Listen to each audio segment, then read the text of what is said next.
Hello everyone, कैसे हो आप सब। आई होप सभी अच्छे होंगे और अपना प्रॉपर तरीके से रिवीजन भी कर रहे होंगे। तो देखिए, लास्ट वीडियो में हमने एक्सरसाइज 4.1 को कंप्लीट कर लिया था। तो आज हम 4.2 से स्टार्ट करेंगे। इसमें क्या दिया हुआ फर्स्ट क्वेश्चन में, using the property of determinant and without expanding. हमारे पास ये एक मैट्रिक्स दी हुई है X Y Z A B C और X plus A Y plus B Z plus C is equal to 0। अब आपको एक बात ध्यान रखनी है, अगर 2 रोज एंड 2 कॉलम सेम आ जाते हैं तो वो उनका जो डिटर्मिनेंट्स होगा ना, क्या होगा, वो 0 होगा। ठीक है, इस बात को आपको ध्यान रखना है। देखो, अभी इन क्वेश्चन को सोल्व करने के बहुत सारे तरीके हो सकते हैं। अब मेरा दिमाग कुछ कहेगा, है ना, कुछ भी प्रॉपर्टी लेगा, आपका कुछ कहेगा, तो वो गलत नहीं होगा। आपको जो अच्छा लगे आप वो कर लेना। अब देखिए, इसको हम तो कितने टाइप से कर सकते हैं। देखो, इसको मैं अलग अलग एक्सपेंड कर सकती हूँ। करना X Y Z A B सी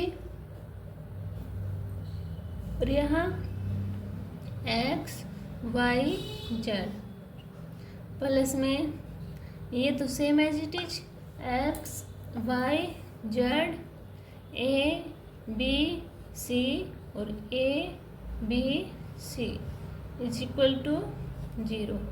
अब देखो, 2 कॉलम सेम हो गए तो क्या होगा, 0। 2 column same is equal to 0, तो 0 इज इक्वल टू 0 क्या है, मेरी left hand side is equal to right hand side. ठीक है, समझ आया। अब देखिए, इसको और क्या तरीका हो सकता है। कोई बोलेगा कि मैं तो जी C3 में से कॉलम में से C1 को माइनस कर दूंगा। तो करना X Y Z same as it is A B C same as it. अब करो, इसमें से माइनस करेंगे, एक्स एक्स कैंसिल आउट, तो ए बचा, सेकंड में बी बचा, थर्ड में सी बचा, इक्वल टू 0। तो 2 कॉलम सेम, तो 0 इक्वल टू 0 हो गया ना।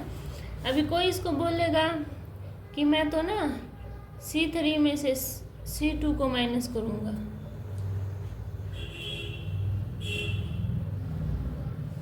तो करना, अब देखो, X Y Z same as it is A B C, ये तो मेरा सेम है। अब करना C3 में C2 माइनस करेंगे तो क्या बचेगा, ऊपर एक्स वाई जेड। तो अब ये 2 कॉलम सेम हो गई, तो किसके इक्वल आ गया, 0 के इक्वल। ठीक है, तो आपको ऐसे ये सॉल्व करना था। क्लियर हुआ सभी को। आप इसको कितने भी तरीके से कर सकते हो। ठीक है, अब देखिए मेरा सेकंड क्वेश्चन।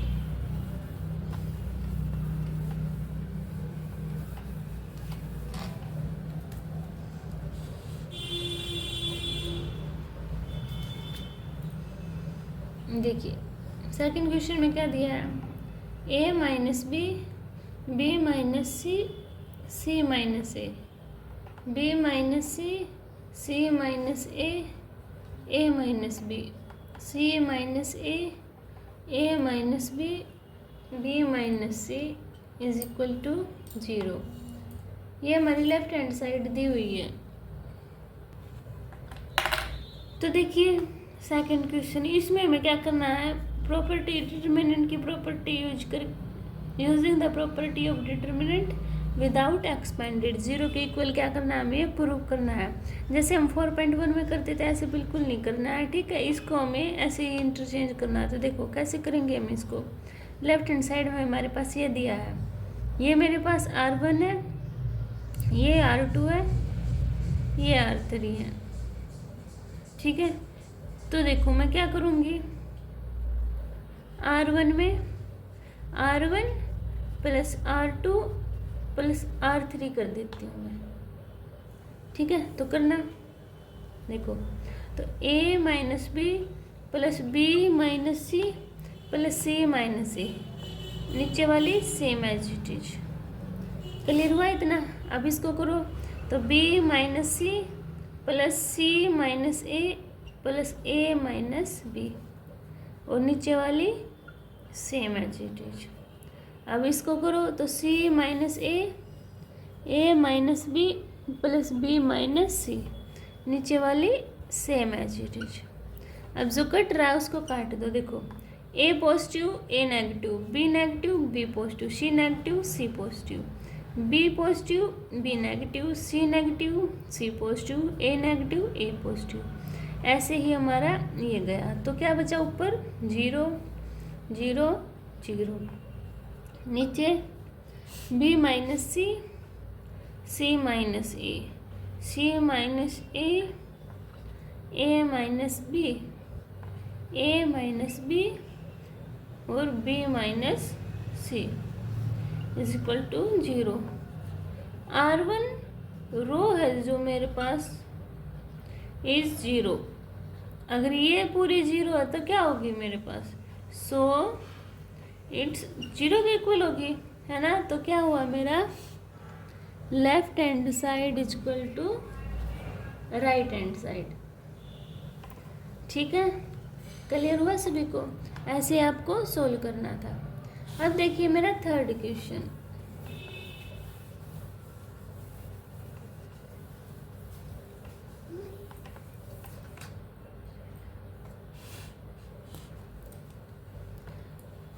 देखिए थर्ड क्वेश्चन में क्या मैट्रिक्स दी हुई है? 2 7 65, 3 8 75, 5 9 86 is equal to 0।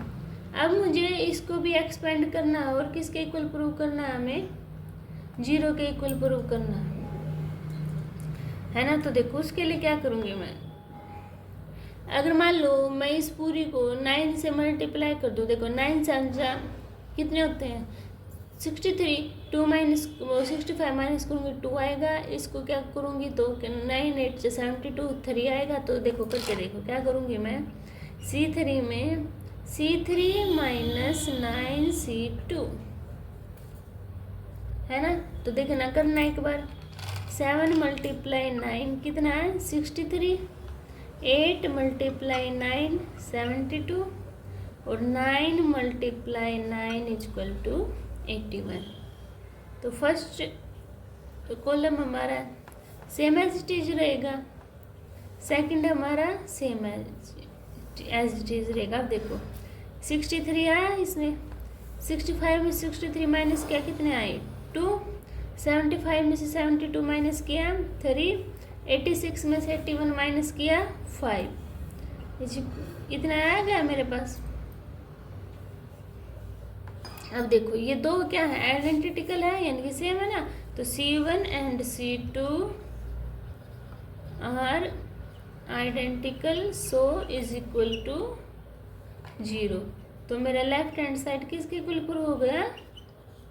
Right hand side के। हम इसको ऐसे भी डिनोट कर सकते हैं। ठीक है, क्लियर हुआ सभी को? ऐसे आपको ये सोल्व करना था। अब देखिए नेक्स्ट क्वेश्चन।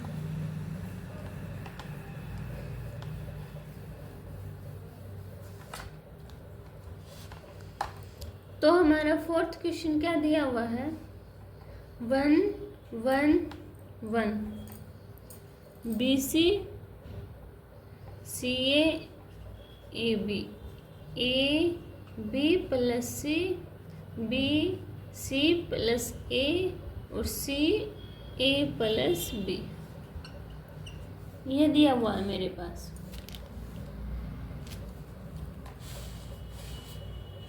ठीक है, तो देखो इसको हम कैसे सोल्व करेंगे। सबसे पहले इसके अंदर मल्टीप्लाई कर दे तो करो।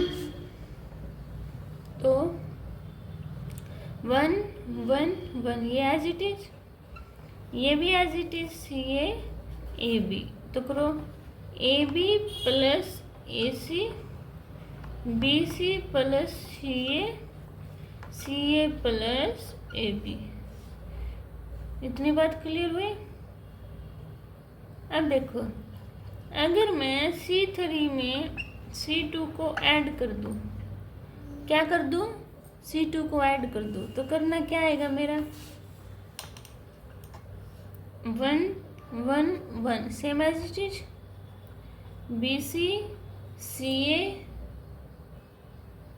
AB same as it is, तो करना AB plus AC plus BC और BC plus CA plus AB और AC plus CB plus AB है ना, इज इक्वल टू 0। अगर मैं इस पूरी इक्वेशन में से क्या करूं, देखो अगर मैं अब इस पूरी इक्वेशन में से AB plus BC plus CA common निकाल लूँ, क्या निकाल लूँ common, AB plus AC plus BC BC plus CA plus AB यही है ना, तो देखो 1 1 1 ये same as it is BC CA AB same as it is, तो यहाँ क्या बचा 1 1 1 क्योंकि कॉमन निकाल लिया ना, इज इक्वल टू 0। इतनी बात क्लियर हुई, इज इक्वल टू इसके लगाने यार। अब क्या हमारी एज C1 एंड C2 क्या हमारे column are identical, so del is equal to 0। तो क्या हुआ मेरा left hand side is equal to right hand side. ठीक है, ऐसे मुझे ये सोल्व करना था, समझ आया सभी को। अब देखेंगे 5th क्वेश्चन।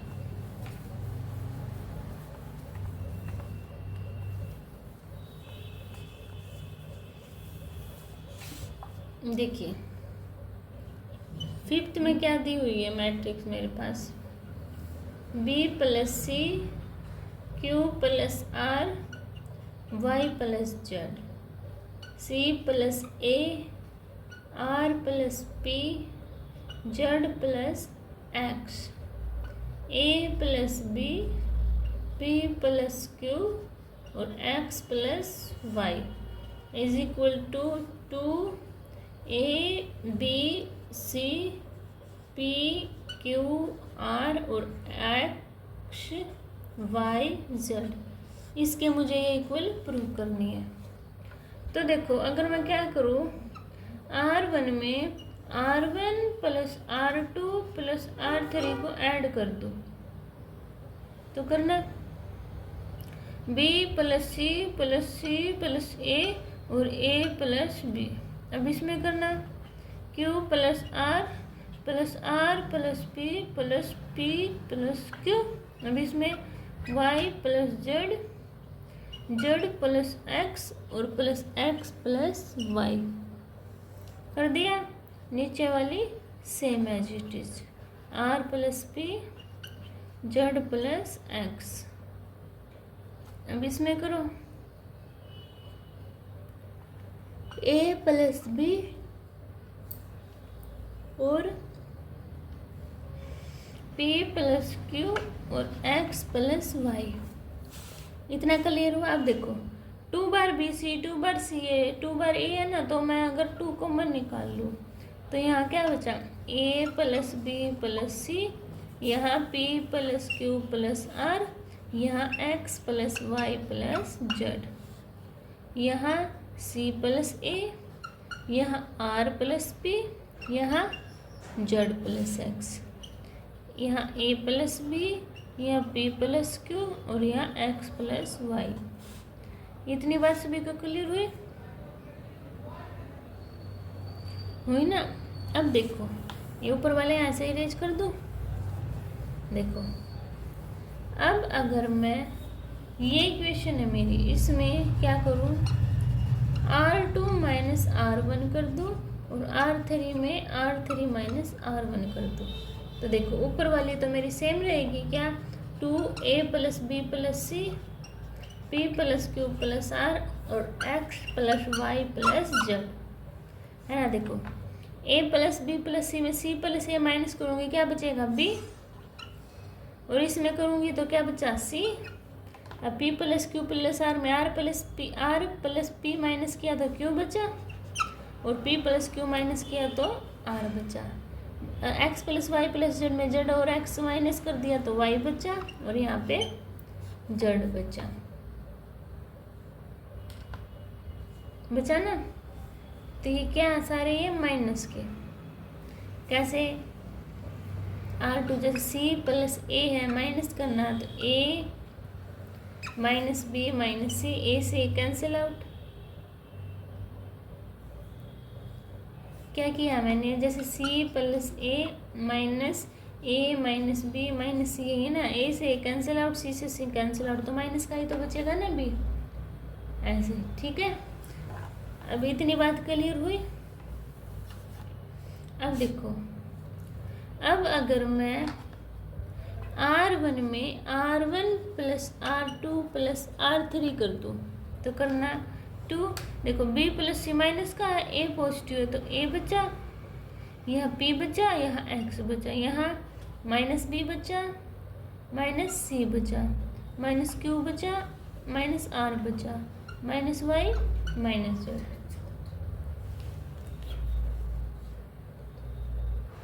इतनी बात क्लियर हुई। अब देखो नेक्स्ट, अब देखो इसमें से -1 कॉमन ले लिया, इसमें से -1 कॉमन ले लिया है ना, तो क्या बचा A P x B Q Y और सी आर जेड और 2 -1 क्या हो जाएगा प्लस, तो 2 a P x B Q Y और सी आर जेड इजक्वल टू 0। तो ये मेरा आंसर हो गया। समझ आया सभी को? तो ऐसे मुझे ये सोल्व करना था। ठीक है, अब देखिए मेरा 6 क्वेश्चन।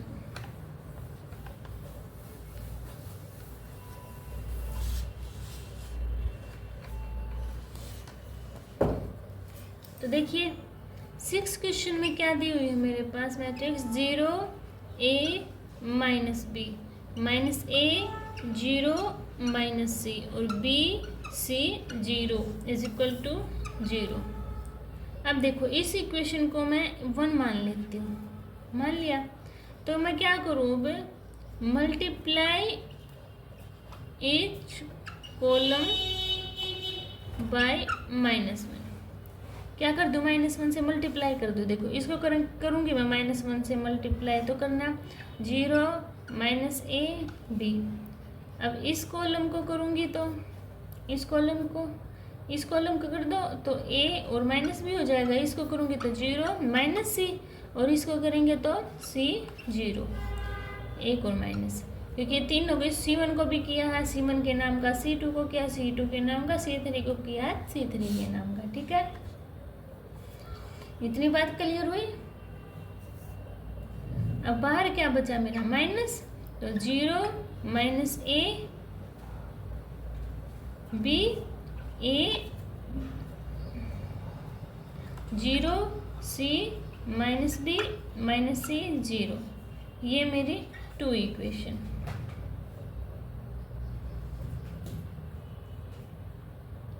इतनी बात यहाँ तक क्लियर हुई? कोई डाउट यहाँ तक? तो देखो, तो अब मैं क्या करूँ, इस माइनस को अंदर मल्टीप्लाई कर दो, तो करना 0 a minus B minus A 0 minus C B सी 0। ये मान ली मैंने थर्ड। ठीक है, अब देखो मैं क्या करूँ, इन equation 1 interchange row and column, इनकी रो एंड कॉलम को इंटरचेंज कर दूँ, मतलब जो रो है उसको कॉलम बना दो, जो कॉलम है उसको रो बना दो। तो 0 a minus B minus A 0 minus c और b C 0 is equal to, ये किसकी इक्वल होगी, मेरी 4th इक्वेशन की। ठीक है, अब मैं क्या करूँ, ऐड कर दूँ किसको, 3 एंड 4th इक्वेशन को। तो देखो 0 0 0 a minus A 0 minus B plus B 0 minus A plus A 0 0 0 0 minus C plus C 0 B minus B 0 C minus सी 0 0 0 0 तो किसके इक्वल आ गया मेरा 0 के इक्वल। तो ऐसे ही मुझे ये सोल्व करना था। क्लियर हुआ सभी को? ठीक है, तो देखिए अब नेक्स्ट क्वेश्चन हमारा 7th क्वेश्चन। आपको आपके दिमाग में और कोई तरीका आता है तो आप उससे भी सोल्व कर सकते हैं, जरूरी नहीं तो कि आप मेरे वाला ही फॉलो करोगे। ठीक है, तो देखो 7th क्वेश्चन दिया है मेरे पास, a square a b a c b A minus b square b c c a c b minus c square is equal to 4a square B square C square. इसके इक्वल मुझे prove करना है। अब मैं क्या करती हूँ, टेक कॉमन ले लेती हूँ क्या, ए B C from R1 R2 R3 में से क्या लिया कॉमन, ए बी सी। R1 में से कॉमन लिया a, तो माइनस ए बी सी बचा, इसमें से b कॉमन लिया तो क्या बचा, b कॉमन लिया a माइनस बी सी, इसमें c कॉमन लिया तो a b माइनस सी। यहाँ तक क्लियर हुआ? अब क्या करती हूँ, टेक कॉमन, क्या कॉमन ले लेती हूँ अब, ए B C from C1 C2 C3। अब कॉलम है ना, उनमें से ले लेती हूँ। देखो ए बी सी है, ए बी सी कॉमन लूँगी तो इनका सारा का स्केयर हो जाएगा ना। अब देखो इस कॉलम में से क्या लिया मैंने ए कॉमन, तो क्या बचा माइनस ए 1 यही बचेगा ना। इसमें से मैंने बी कॉमन लिया तो 1 माइनस 1 इसमें से सी लिया तो 1 माइनस 1। यहाँ तक क्लियर हुई बात? अब मैं क्या कर दूँ, अगर मैं R1 में R2 को ऐड कर दूँ तो करना ए स्केयर प्लस बी स्केयर सी स्केयर। R1 में करना है ना, तो क्या हुआ, -1 + 1 0, 1 - 1 0 और 1 और 1 2, 1 - 1 बाकी सेम एज इट इज 1 1 1 -1। इतनी बात क्लियर हुई? अब देखो, अब क्या कर सकते हैं हम, यहाँ से इरेज करते हैं।